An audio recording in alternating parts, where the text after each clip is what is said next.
তারেক রহমান কিভাবে ফিরবেন বাংলাদেশ, কারণ তার কাছে নেই বাংলাদেশি পাসপোর্ট। এই একটি জটিলতা জানিয়ে দেশের রাজনীতিতে চলছে নানা জল্পনা। দীর্ঘ প্রায় ১৭ বছর বাংলাদেশের রাজনৈতিক অঙ্গনের এক আলোচিত নাম তিনি, বিএনপির ভারপ্রাপ্ত চেয়ারম্যান তারেক রহমান। চলতি মাসের শেষ দিকে তারেক রহমান দেশে ফিরতে পারেন বলে জানিয়েছে বিএনপি। এই খবর শুধু রাজনৈতিক মহলেই নয়, জনমানসেও সৃষ্টি করেছে তুমুল আগ্রহ। তবে কি তারেক রহমানের দেশে ফেরা আটকে যাবে কেবল একটি পাসপোর্টের জন্য? দ্য রিভিল মাস্টার আজ খুঁজে বের করবে এই প্রশ্নের উত্তর।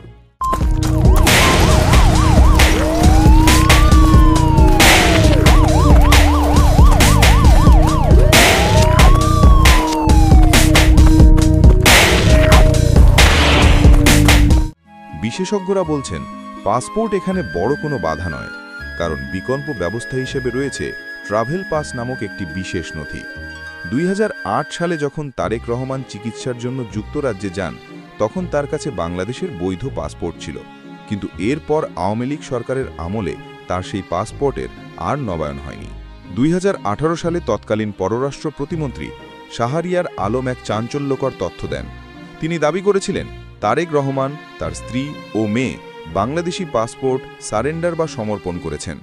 সেই পাসপোর্ট ব্রিটিশ হোম অফিসের মাধ্যমে বাংলাদেশ হাইকমিশনে ফেরত পাঠানো হয়েছে বলেও জানান তিনি। যদিও বিএনপি তখন এই দাবির তীব্র প্রতিবাদ জানিয়েছিল এবং সরকারকে পাসপোর্ট দেখানোর চ্যালেঞ্জ করেছিল। শেষ পর্যন্ত সরকার কোনো পাসপোর্ট জনসমক্ষে দেখায়নি। তবে নবায়ন না হওয়ায় তারেক রহমানের হাতে এখন বাংলাদেশের কোনো বৈধ পাসপোর্ট নেই, এটিই মূল সত্য। তাহলে তিনি কি নিয়ে দেশে ফিরবেন?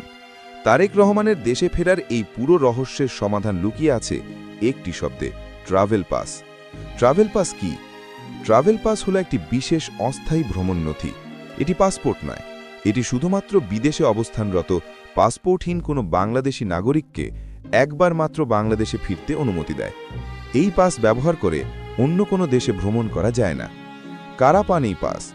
বিদেশে পাসপোর্ট হারিয়ে যাওয়া ব্যক্তিরা, দীর্ঘদিন বিদেশে আছেন, পাসপোর্টের মেয়াদ শেষ হয়ে গেছে এবং নতুন পাসপোর্ট তৈরি সম্ভব নয় এমন ব্যক্তিরা, নাগরিকত্ব প্রমাণিত কিন্তু পাসপোর্ট নেই এমন শিশু বা যারা কখনো পাসপোর্ট করেননি, এমনকি বিদেশে অবৈধ অবস্থানে থাকা বাংলাদেশি শ্রমিক কিংবা ডিটেনশনে থাকা বাংলাদেশি নাগরিকরাও এই পাস পেতে পারেন।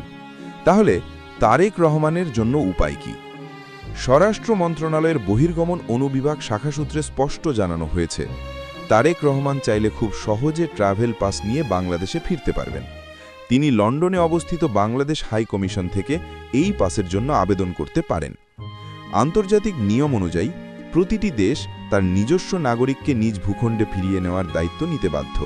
ট্রাভেল পাস এই আন্তর্জাতিক নিয়মের সঙ্গে পুরোপুরি সামঞ্জস্যপূর্ণ। এখানে একটি শক্তিশালী উদাহরণ আছে। ২০১৫ সালে গুম হওয়ার পর ভারতে যখন বিএনপি নেতা সালাহউদ্দিন আহমেদকে পাওয়া যায়, তখন তার সঙ্গেও কোনো পাসপোর্ট ছিল না। মামলার দায় থেকে মুক্ত হওয়ার পর তিনি ভারতে বাংলাদেশ হাই কমিশনের মাধ্যমে ট্রাভেল ডকুমেন্ট জোগাড় করেন এবং দেশে ফেরেন। এই ঘটনা প্রমাণ করে পাসপোর্ট না থাকাটা দেশে ফেরার ক্ষেত্রে বড় কোনো জটিলতা নয়। সবচেয়ে গুরুত্বপূর্ণ হল সরকারের বক্তব্য।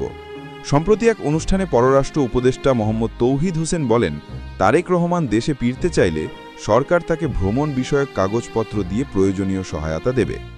স্বরাষ্ট্র মন্ত্রণালয়ের ঊর্ধ্বতন এক কর্মকর্তা নাম প্রকাশ না করার শর্তে আরও নিশ্চিত করেছেন, তিনি ট্রাভেল পাস নিয়ে খুব সহজেই দেশে আসতে পারবেন। দেশে এসে তিনি পাসপোর্টের জন্য আবেদন করতে পারবেন। তারেক রহমানের দেশে ফেরা কেন এত গুরুত্বপূর্ণ? এটি শুধু একটি ভ্রমণের বিষয় নয়, এর সঙ্গে জড়িয়ে আছে দেশের আসন্ন রাজনৈতিক সমীকরণ। প্রথমত, ভোটার নিবন্ধন। দলীয় সূত্র অনুযায়ী তারেক রহমান দেশে ফিরেই ভোটার নিবন্ধন করবেন। বর্তমানে দেশের সংসদ নির্বাচনের আগে তফসিল ঘোষণার তোড়জোড় চলছে। ভোটার হতে না পারলে তারেক রহমান নির্বাচনে সরাসরি অংশ নিতে পারবেন না। তাই তফসিলের আগে দেশে ফেরা তার জন্য একটি সময় উপযোগী রাজনৈতিক পদক্ষেপ। দ্বিতীয়ত, পারিবারিক নজির। গত মেতে ১৭ বছর পর দেশে ফিরেছিলেন তার স্ত্রী ডাক্তার জুবাইদা রহমান। তিনি দেশে এসে ভোটার নিবন্ধনও করেন। জুনে তিনি আবার লন্ডনে ফিরে যান। এই পুরো প্রক্রিয়ায় লন্ডনে তারেক রহমানের অবস্থানকালীন আইনি স্থিতি কী হবে সেটা ভিন্ন আলোচনা, কিন্তু দেশের মাটিতে তারেক রহমানের ফেরার পথ এখন মসৃণ। এখন প্রশ্ন হল, ট্রাভেল পাস নিয়ে দেশে ফেরার পর তারেক রহমান কি আবার তার রাজনৈতিক কর্মকাণ্ডের গতি বাড়াতে পারবেন? তার এই ফেরা কি দেশের আসন্ন রাজনৈতিক প্রেক্ষাপটকে নতুন কোনো দিকে মোড় দেবে? দেশের মাটিতে পা রাখার পর তারেক রহমানের পরবর্তী পদক্ষেপ কি হয়? ভোটার নিবন্ধন থেকে শুরু করে রাজনীতিতে তার সক্রিয়তা কেমন থাকে, সেদিকেই তাকিয়ে আছে দল ও দেশের মানুষ।